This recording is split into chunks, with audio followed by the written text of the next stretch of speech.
All right, Tennessee has reached its 10th game of the season and by far its biggest. The number 6 Volunteers heading down to Athens, Georgia to face number 11, the Bulldogs in Sanford Stadium. Georgia has dominated this series in recent years, winning 7 straight by double digits. We'll get to more of that in just a second. But this game is absolutely huge for Tennessee. They have put themselves in a fantastic position.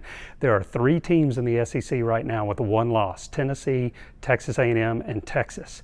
Texas A&M and Texas play one another, so one of those teams is going to get a second loss. So if Tennessee can win in Athens and then close its season with a win at Vanderbilt in a couple of weeks, Tennessee would reach the SEC championship game for the first time in 17 years. Of course, you've got the big 12-team playoff, and if Tennessee wins Saturday, they would put themselves in excellent position there. The downside is if Tennessee loses, you've got a huge log jam of SEC teams that have 2 losses right now. You've got Alabama, you've got Ole Miss, you would have Georgia in that situation, and Tennessee may fall to the very end of that line. So Tennessee with a loss would absolutely put itself at the mercy of the College Football Playoff Selection Committee, which you really don't want to do. Tennessee would still have a chance, but it would probably be less than a 50-50 chance of making the playoff with a loss Saturday night in Athens. Very interesting matchup. One of the things that's in Tennessee's favor right now is Tennessee's defense has been very opportunistic on the turnover front. They've gotten 9 turnovers in the last 4 games. Georgia, on the other hand, has turned the ball over 11 times in the last 4 games. So Tennessee has a huge advantage there. Carson Beck has really struggled at quarterback for Georgia.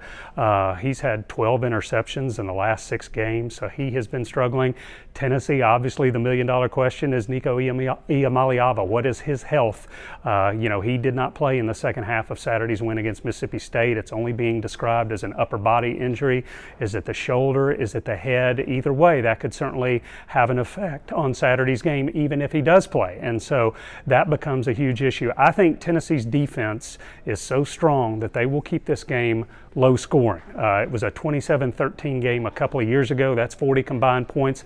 I think you will see maybe even fewer points scored this time around. I just think because Georgia is in a win or basically go home spot, this would be a 3rd loss. They would get eliminated. Their backs are against the wall, just like Alabama was last week, just like Ole Miss was last week. You saw how they came out fighting because their life depended on it. Georgia's life depends on Saturday's outcome. So I will go with Georgia in a type of 17-13, 20-13 type of low-scoring game. Again, so many mysteries leading up to this one, especially the health of Nico Iamaleava.